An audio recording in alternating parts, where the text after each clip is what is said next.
जइबू तू छोड़ के ससुरा कैसे जी पाई बहू तोहरे चक्कर में सुन करे जा हम मर जाई बहू तोहरे चक्कर में सुन करे जा हम मर जाई बहू।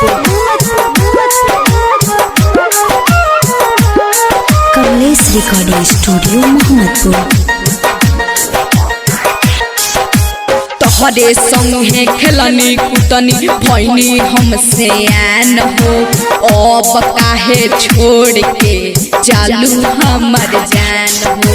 तोहरे संगे खेलनी कुतनी भैनी हमसे आन हो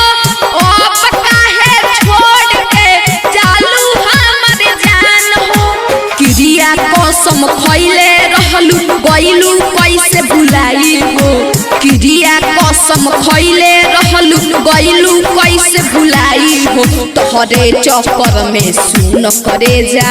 हम त मर जाई बहू तोहरे चक्कर में सुन करे जा हम त मर जाई बहू। Kamlesh recording studio Mohammadpur. बचपन के तू प्यार गोरी पल भर में ठुकराइलू हो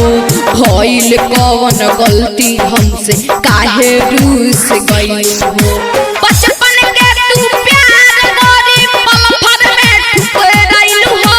कौन भइल गलती हमसे तू काहे रूस गइलू हो दिलवा के अपना पत्थर गोरी ले ले बारू बनाई हो दिलवा के अपन पत्थर गोरी ले ले बारू बनाई हो तोहरे चक्कर में सुन करे जा हम त मर जाई बहू तोहरे चक्कर में सुन करे जा हम त मर जाई बहू। Kamlesh recording studio Mohammadpur. DJ Kamal है सके जियल भइल मुश्किल हो जाके तू लाग हाली हलू पवन सिंह से दिल हो डीजे कमल है सके